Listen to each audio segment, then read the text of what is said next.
여러분 안녕하십니까. 김열수의 시사안보 시작하겠습니다. 오늘 주제는요, 정찰위성 4호기가 그제 발사가 됐는데 그 발사 성공과 한국의 감시체계에 대해서 좀 말씀을 드리도록 하겠습니다. 정찰위성 4호기 발사 성공에 대한 개요하고, 이것이 이제 전체적으로 4.25 사업에 관계되는 건데 4.25 사업이 무엇이며, 그리고 그 뒤에 후속 계획이 뭔지, 그리고 한국의 감시체계는 어떻게 되어 있는지, 이렇게 해서 크게 5가지 파트로 나누어서 간단하게 말씀을 드리도록 하겠습니다. 정찰위성 4호는요, 4월 22일 날 현지 시간이죠, 오전 9시 48분에 플로리다에 있는 캐너버럴 우주군 기지에서 발사가 되어 있는데요. 그 전에 이 3호기 발사했던 것처럼 스페이스X의 펠컨 9 발사체를 이용해서, 똑같은 발사체입니다. 그거를 이용해서 발사가 됐고요. 15분 후에 목표 궤도에 안착을 했고, 지상국하고 교신에서도 성공을 했습니다. 이번 이제 발사한 것은 4.25 사업이 총 5개의 정찰위성을 발사하도록 되어 있는데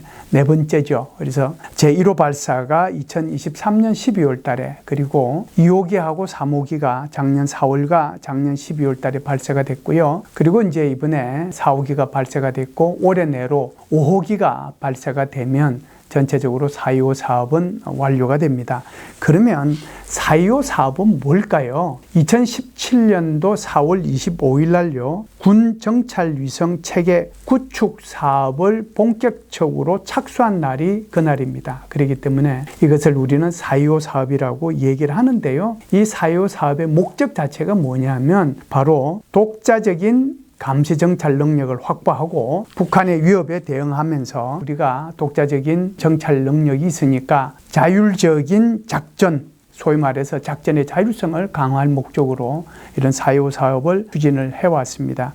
그렇다라고 하면은 왜 5기, 뭐 10기도 있고 2기도 있고 3기도 있는데 왜 하필이면은 정찰위성 5기를 운용하려고 했을까요? 그 이유는 바로 군집 운영을 통해서 감시 주기를 단축하려고 했기 때문입니다. 사실상 우리가 발사하는 것은 저궤도죠. 지상으로부터 한 500에서 600km 상공에서 이런 저궤도 위성인데요. 이 저궤도 위성은 공전 주기가 90분에서 100분 정도 되거든요. 그러면은 이제 지구에 한 바퀴 도는데, 그러나 지구의 자전이라든지 그 다음에 이 인공위성의 경로 때문에 특정 지역을 재방문하는 주기는요, 하루에 한 번 내지 2번밖에 안 됩니다. 그런데 이런 정찰위성 한 기가 하루에 한 번, 2번 정도 어떤 북한의 미사일 발사 지역이라든지 핵실험장이라든지 이렇게 방문해가지고서는 그게 무슨 큰 의미가 있겠습니까? 그래서 적어도 2시간 단위로는 재방문이 가능해야 되겠다라는 생각을 가졌고요.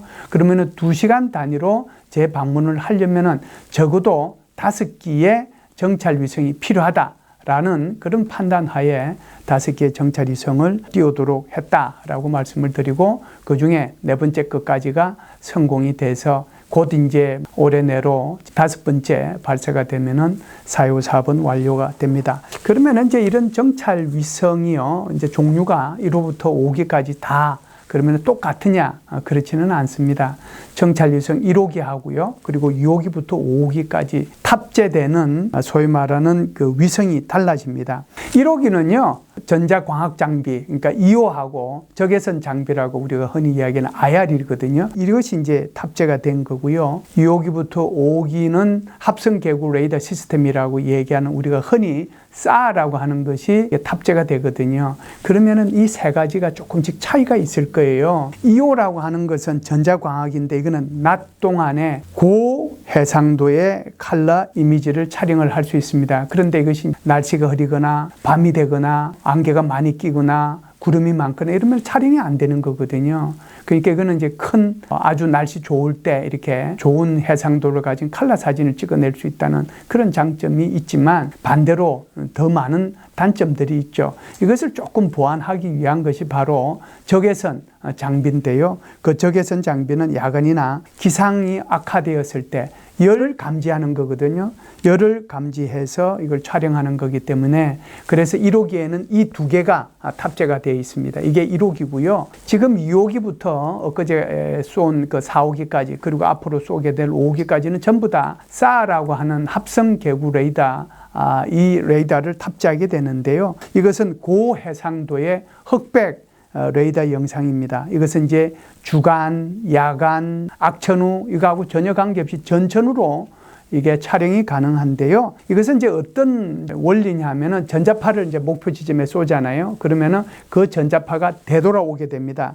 되돌아오는 신호 데이터, 이것을 합성을 해서 영상을 만드는 방식이 바로 SA 방식입니다. 그래서 1호기부터 5호기까지가 이렇게 같이 운용이 되면, 그리고 여기 나오는 2호 그리고 SA 이런 것들을 서로 비교해 가면서 훨씬 더 정확한 정보를 획득할 수 있지 않겠는가 이런 생각을 합니다. 그렇다라고 하면은 4.25 사업이 올해 연말에 종료된다고 그랬는데 이것으로 그러면 끝이 날까요? 아닙니다. 그 뒤에 계획이 되어 있는 것이요. 2030년까지 소형 및 초소형 정찰 위성을 50기에서 60기 정도를 추가 확보하겠다라고 하는 것이 국방부의 계획입니다. 그래서 2026년부터 2028년까지는 주로 소형 정찰 위성을 발사할 계획인데요. 한 500kg급입니다. 그리고 이제 2029년, 2030년 2년 동안은 초소형 위성을 발사할 텐데요. 이것이 이제 100kg급이거든요. 이런 소형 위성이나 초소형 위성은 우리나라가 이미 개발이 완료돼서 몇 번이나 발사에 성공한 적이 있는 고체 연료 우주 발사체를 이용을 하게 됩니다. 그러면은 기존의 5개의 군집 위성하고 초소형 위성 그리고 소형 위성 5, 60개 대충 따지면은 한 8, 90개의 이런 위성들이 네트워크가 이렇게 형성이 되면 북한의 특정 지역을 방문하는 주기가 30분 단위로 확 줄어들게 되거든요. 이렇게 되면은 우리는 실시간 대응 능력이 강화될 정도로 능력이 확보되고요. 우리가 흔히 얘기하는 킬체인이라든지 KAMD라든지 KMPR이라고 하는 삼축 체계의 효율적 운용도 가능할 것으로 봅니다. 그렇다고 하면 여러분들이 얼른 생각할 때 우리는 그러면은 이런 정찰 위성이나 소형 위성, 초소형 위성을 통해서만 정보를 획득하느냐 이렇게 생각하기 쉬우실 텐데요. 그렇지 않습니다. 우리는 정말 대한민국은 다양한 종류의 육상에서의 감시체계, 해상에서의 감시체계, 공중에서의 감시체계를 통해서 다양한 정보를 획득하는데요. 공중감시체계 같은 경우에는 E737이라 얘기하는 피스아이라고 하는 조기경보기가 있고요. 그리고 이제 F-16을 개조한 RF-16 정찰기가 있고요. 그리고 이제 글로벌 호크라고 얘기하죠. RQ-4라고 하는 고고도 무인 정찰기입니다. 지상 상공 20km 상공에서 지상에 있는 한 20cm 내외 정도의 물체를 이렇게 감시하는 것이 바로 고고도 정찰기인데 이것뿐만이 아니고 각종 무인기들도 많이 있지 않습니까? 이런 것들을 통해서 정보를 획득한다라고 말씀을 드리고요. 두 번째 이제 해상 감시 체계도 많이 있습니다. 우리가 이지스 구축함이 많이 있잖아요. 그 이지스 구축함에 스파이 1D라고 하는 레이더가 있는데 이 레이더를 통해 가지고 정보를 획득을 하고요. 그리고 이제 해상 초계기 P3CK라고 하는 거, 그리고 이제 해양 무인 감시 센터 같은 것들이 있는데 이런 것들을 통해서 수중의 소나나 이런 것들을 활용을 해서 정보를 획득을 하죠. 이에 못지않게 지상 감시 체계도 많이 있습니다. 그린파인 레이더 많이 들어보셨죠? 이제 북한이 미사일 쏠 때마다 그린파인 레이더에서 북한의 미사일 쏘는 것을 언제 몇 시에 이렇게 쏘았다는 것을 발표하느냐, 그렇지 않으면은 또 이지스 구축함에서 먼저 이것을 포착했느냐, 이것 가지고 경쟁이 일어날 정도로 아주 정밀도를 가지고 있는 것이 바로 그린파인 레이더고요. 북한이 이제 만일 포병을 우리한테 이제 쏘게 되면은 어디서 쏘는지 그것을 찾아내는 것이 TPQ 36, 37이라고 하는 대포병 레이더도 있거든요. 이것뿐만 아니라 TOD라고 하는 열영상 감시 장비도 있습니다. 그러면은 해상에서, 공중에서, 그리고 지상에서, 그리고 이제 지금 말씀드린 것처럼 4.25 사업과 구속 계획을 통해서 우주에서 이런 것들이 이제 다 정보가 어디로 가게 되느냐 하면 합동 정보 처리 체계라고 하는 게 있습니다. MIMS 이쪽으로 가게 되고요. 전술 정보 통신 체계라고 하는 TICN이라고 하는데요. 이런 것들을 가게 되면 여기서 이제 정보가 수집이 돼서 정보가 분석이 되고 걸러지고 해서 정보 네트워크로 전부 다 연결이 돼서 실시간으로 대응할 수 있는 그런 체계가 구축이 되어 있는 거죠. 그래서 이번에 정찰위성 4호기의 발사는 4.25 사업의 완료를 향해서 가는 길인가 동시에 대한민국의 감시 체계의 완성을 향한 그런 큰 일정 중에 하나였다. 이렇게 말씀드리겠습니다. 오늘은 여기서 마치겠습니다. 감사합니다.